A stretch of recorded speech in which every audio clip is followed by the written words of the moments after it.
As a Christian, when you partake at the Lord's table, you're not only looking back at his death, but you're also looking forward to his promises.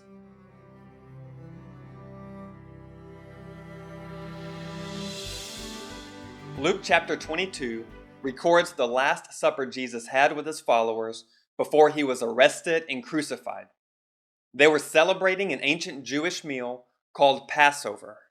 The Passover meal commemorated and celebrated the time when God rescued enslaved Israelites from Egyptian tyranny. By remembering that redemptive work of God, they trusted God to rescue and restore them again in the future. But Jesus changed the meaning of that meal. He made the focus of that meal about himself, about his impending death, and about his promise to make all things new. Now, most followers of Christ correctly focus on the death of Christ when they take the Lord's Supper. Jesus divided the bread among the disciples and said, "This broken bread represents his broken body that was given for them and you." Jesus poured the cup of wine and said the wine represents his blood poured out on our behalf. The broken bread and poured wine represent the sacrifice Jesus willingly made for us on the cross. We deserve separation and judgment and punishment from God because of our godless ways. Jesus drank the full cup of God's wrath that we might be fully and forever forgiven. What a remarkable truth! But his death would be empty if he did not resurrect from the dead. Likewise, the Lord's table is incomplete if you don't do more than remember Jesus' death. In this series, we're contrasting heaven-aimed Christianity and new creation Christianity. Heaven-aimed Christianity says Jesus saves us to take us to heaven forever. No more earth. New creation Christianity says Jesus saves us to live with him in new bodies on a new earth forever.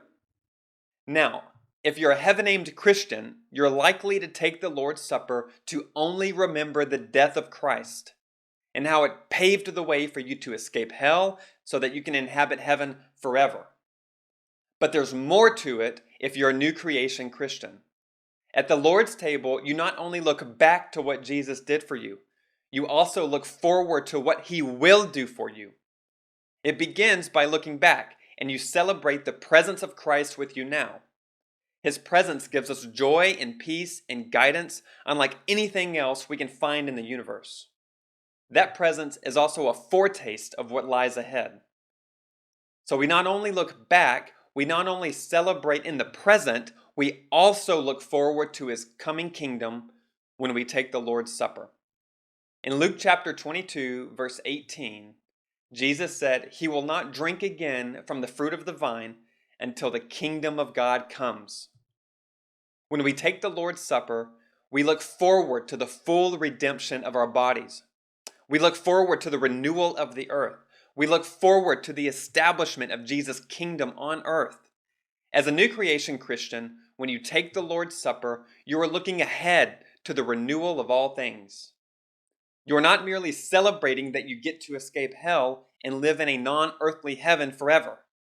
The very acts of eating bread and drinking wine are earthly acts. And you'll continue those earthly acts on a new earth forever with Jesus and the rest of the redeemed. Thank you for listening. I'm Aaron Massey.